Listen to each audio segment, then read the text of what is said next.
Bonsoir. Régnier III, le prince bâtisseur, c'est effectivement avec ce surnom qu'on le connaît le mieux, mais un rappel quand même, pourquoi on l'appelait le prince bâtisseur? C'est uniquement en rapport avec l'urbanisme ou ça va au-delà?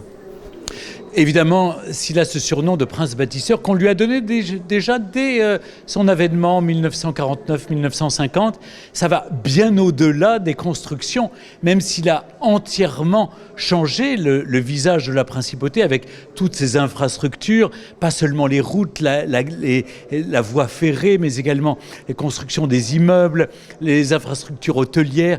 C'est aussi parce qu'il a bâti la prospérité nouvelle de Monaco. Au sortir de la guerre, le pays était exsangue, il n'y avait plus de moyens, il n'y avait plus rien. Il a rebâti la prospérité de Monaco. Alors, en se dotant d'un outil économique, la SBM, qu'il a repris à sa main à partir des années 60, il a réexaminé les relations avec la France, il s'est doté de moyens constitutionnels avec une nouvelle constitution.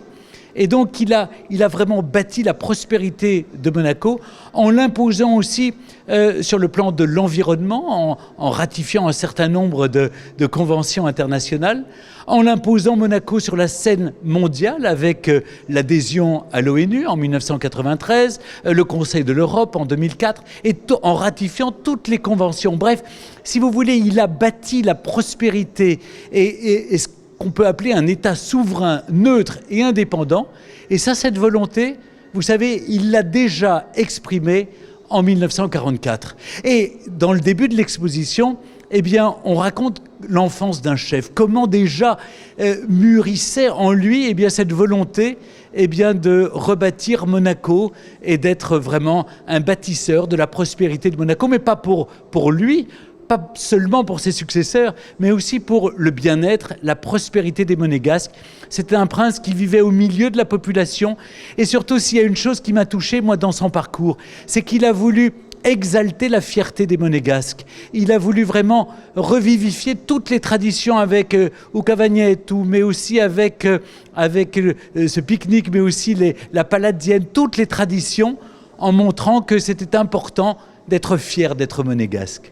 Vous y avez partiellement répondu, mais qu'est-ce qui vous plaît dans ce personnage? Qu'est-ce qui vous intéresse dans ce prince Régnier III?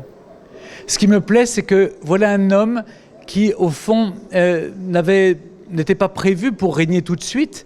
En 1949, à la mort de son grand-père, il y avait sa maman, la princesse Charlotte, d'abord, et puis qui simplement a pris conscience qu'il avait un rôle à jouer, qu'être prince, c'était pas un métier, comme il le disait, mais c'était une charge héréditaire, une charge lourde, et qu'il fallait prendre cette charge à bras-le-corps. Il a essayé d'en faire quelque chose. Premier prince de Monaco à naître au palais princier. Premier prince de Monaco à vivre en permanence à Monaco.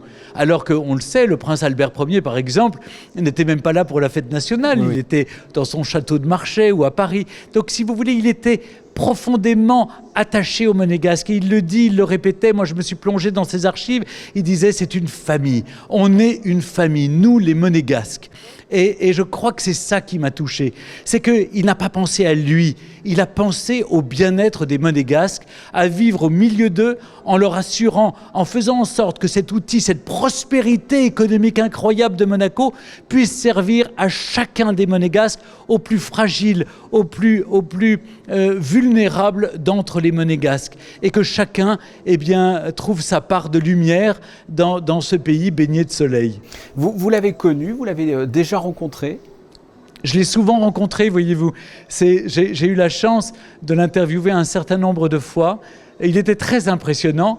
Et en même temps, il faisait tout pour vous mettre à l'aise. Il était bonhomme, il était jovial, il était chaleureux. Je retiens toujours cette voix chaude, cette voix profonde aussi. Et cet homme qui avait de véritables convictions et cet amour immodéré du pays. Je me souviens d'une fois, j'avais visité le Palais Princier avec lui et il voulait me montrer les blanchisseuses, les garagistes, tous les petits métiers du palais. Il me disait, ils ont le sang bleu. C'est la vraie aristocratie de Monaco. Ça le touchait profondément. Donc moi, c'est un homme il m'a fait aimer Monaco. Et c'est la raison pour laquelle cette exposition qu'on a réalisée avec Christian Curaud pour la direction des affaires culturelles, eh bien je paye une dette d'honneur vis-à-vis du prince régnier de Monaco, un pays que j'aime. Et j'avais décidé d'accepter la proposition de Françoise de faire ça bénévolement pour l'amour du prince régnier et l'amour de Monaco. Je le rappelle, Régnier III, le prince bâtisseur, une ambition pour Monaco. C'est une exposition à découvrir du 20 juillet au 31 décembre dans la salle d'exposition du quai Antoine Ier. Stéphane Bern, merci d'avoir répondu à mes questions. Merci à vous.